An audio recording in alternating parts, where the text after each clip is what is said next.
Solar cells కోసం మాట్లాడదాం. Solar cells అంటే మీ అందరికీ తెలిసినయి గదా!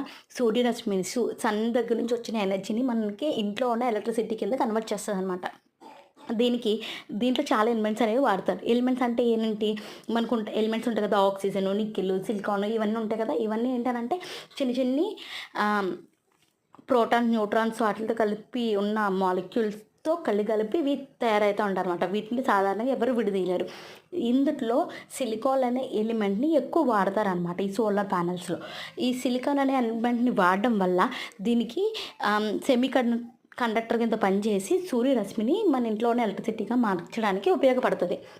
ఈ సిలికాన్ అనేది మన భూమి మీద చాలా విస్తారంగా దొరుకుతదనమాట. ఎక్కువ భాగంలో దొరుకుతది. ఆ స్టోన్ అనేది ఎలా ఉంటదో నేను పిక్చర్ చూపిచ్చాను చూడండి. అలా ఉంటది. దీనితో ఇంకా కొన్ని ఎలిమెంట్స్‌ని ఇది మేజర్‌గా వాడే ఎలిమెంట్. ఇంకా మైన్యూట్ ఎలిమెంట్స్ కూడా వాడి వీటిలతో కలిపి ఈళ్ళు సోలార్ సెల్స్ అనేవి తయారు చేస్తారనమాట. ఈ సోలార్ సెల్స్ ఉపయోగించుకుంటూ కొన్ని సిటీస్, కొన్ని విలేజెస్, కొన్ని స్టేట్స్ కూడా పాపులర్ అయినాయి. అయి ఏంటో చెప్తాను చూడండి. Solar village. విలేజ్ అనేది ఎక్కడుందనంటే గనక గుజరాత్‌లో ఉంది. గుజరాత్‌లోని మోధేరా అనే విలేజ్, అలాగే రాజస్థాన్ అనేది స్టేట్ కింద, అలాగే